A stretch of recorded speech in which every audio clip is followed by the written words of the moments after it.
जय श्री कृष्णा। जय श्री कृष्ण। भारत वंदना घाट पर यह जो कार्यक्रम हो रहा है, जिसमें हम लोग गीता जी का एक श्लोक को डेली पढ़ते हैं, उसमें हम लोग आज पढ़ेंगे 9वां श्लोक को। अन्य च बहवः श्रूरा मदर्थे तक्त जीविता नाना शस्त्र प्रहारन सर्वे युद्ध विशारदा। यहाँ पे दुर्योधन बोल रहे हैं, ऐसे अन्य अनेक वीर हैं जो मेरे लिए अपने जीवन त्यागने के लिए उद्यत हैं। वे विविध प्रकार के हथियारों से सुसज्जित हैं और युद्ध विद्या में निपुण हैं। यानी कि ऐसे बहुत सारे योद्धा हैं जो मेरे एक बोलने पर, एक आवाज पे अपना जीवन त्यागने के लिए भी तैयार हैं। यानी कि हम जो बोलेंगे वो करने के लिए तैयार हैं। यहाँ पे एक चीज और देखना है कि जो फॉलोवर्स हैं, जो फॉलो करते हैं, जो अपना जीवन त्यागने के लिए तैयार हैं, उनको भी पहले ये सोचना चाहिए कि हम जिसको फॉलो कर रहे हैं, जो हमारा लीडर है, वो कौन है। अगर हम गलत आदमी के पीछे चल रहे हैं तो हमारा परिणाम क्या होगा? बुरा ही होगा।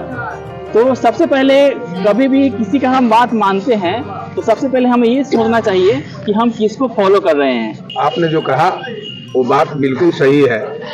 यहाँ दुर्योधन जो द्रोणाचार्य को कह रहे हैं, अपने एक पक्ष तो इनका ये है कि चूंकि सेना नायक हैं, इसलिए अपने सेना का मनोबल बढ़ाने के लिए, अपने अंदर जो है सो की हिम्मत को और बढ़ाने के लिए ये इस तरह की बात कह रहे हैं। और सच्चाई भी था कि उसमें बहुत से बड़े बड़े वीर थे, योद्धा।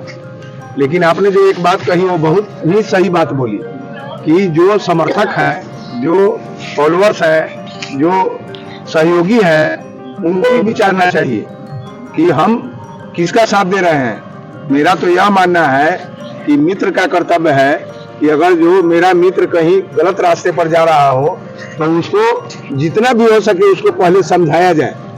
उसके बाद भी नहीं समझता है तो उसका हाथ पकड़ के रोका जाए कि नहीं, तुमको नहीं जाने देंगे गलत रास्ते पर। लेकिन उसके बाद भी अगर जो नहीं मानता है तो उसकी हाथ को छोड़कर और भगवान भरोसे उसको छोड़कर अपने उस पाप से निकल जाना चाहिए कि हमको इस पाप में नहीं पड़ना है।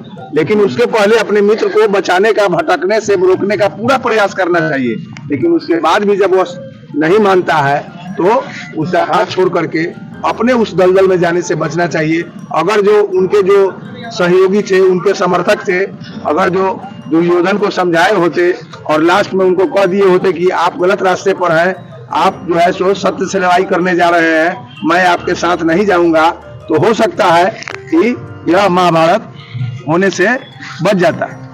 हमको तो ऐसा लगता है कि दुर्योधन जो है वह एहसास दिला रहा है हमारे पास बहुत सारी सेनाएं हैं, हम बहुत वीर हैं, माने हमको सब साथ देने के लिए तैयार है, हमको किसी चीज की कमी नहीं है, हम इस युद्ध में विजयी अवश्य होंगे। यही एहसास दिला रहा है मेरे विचार से। यहाँ पे दुर्योधन को देखना है, दुर्योधन क्या करता है, हमेशा वो बोलना ही चाहता है, किसी का सुनना नहीं चाहता है। जब तक हम किसी का सुनेंगे नहीं तब तक हमें पता ही नहीं चलेगा कि सुधार कहाँ पे करना है। वो हमेशा क्या चाहता है, अभी गुरु द्रोणाचार्य को हमेशा बताते जा रहा है कि हमारे पास ये है वो है। वो कभी भी किसी से विचार लेना नहीं चाहता है। अगर देता भी है तो वो सोचता है कि हम ही सर्वे सर्वा हैं, जो हम बोलेंगे वही होगा। और इसी कारण वो हमेशा अगर गलत रास्ता जाता है तो गलत पे चलते जाता है। हमारे अंदर सबसे पहले ये होना चाहिए कि लोगों, अगर हम चल रहे हैं तो लोगों का बात भी समझना चाहिए, कम से कम एक बार विचार करना चाहिए कि ये जो रास्ता है वो सही है या नहीं। जब तक हम सही रास्ता नहीं पकड़ेंगे तब तक उस पर चलना नहीं है। लोग क्या करते हैं कि रास्ता कैसा भी है, चलना स्टार्ट कर देते हैं, उसके बाद सोचते हैं कि ये कैसा रास्ता है। तो चलने से पहले ही डिसाइड करना चाहिए। मुझे तो मैंने बच्चों से भी कहना है कि आप लोग ध्यान पूर्वक गीता जी का जो श्लोक है उसमें दुर्योधन और द्रोणाचार्य का वार्तालाप आपने समझा कि द्रोणाचार्य को दुर्योधन क्या कह रहे हैं। लेकिन आप इसमें से निकालने का प्रयास कीजिए कि आपके लिए क्या क्या लाभप्रद है, आप इस श्लोक से क्या लाभ ले सकते हैं। अगर जो आपके गुरुजन आपके कक्षा में अगर जो कोई बात बोलते हैं तो उसको ध्यान से सुनिए, वो क्या बोल रहे हैं, अच्छा बात बोल रहे हैं उसका अनुसरण कीजिए।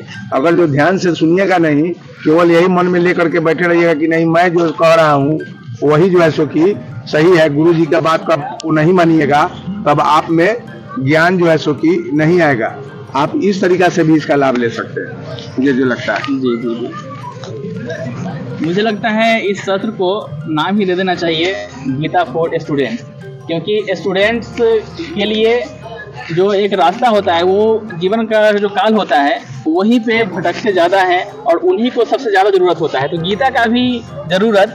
मैं आपकी इस बात से सहमत हूँ कि बहुत अच्छी बात होगी। सही बात है कि विद्यार्थियों का जो उम्र होता है वह कच्चा उम्र होता है, उस समय भटकने की काफ़ी संभावनाएं रहती है, और गीता जी के श्लोक से अगर जो वो लोग को लाभ मिलता है तो उनका जीवन संवर जाएगा।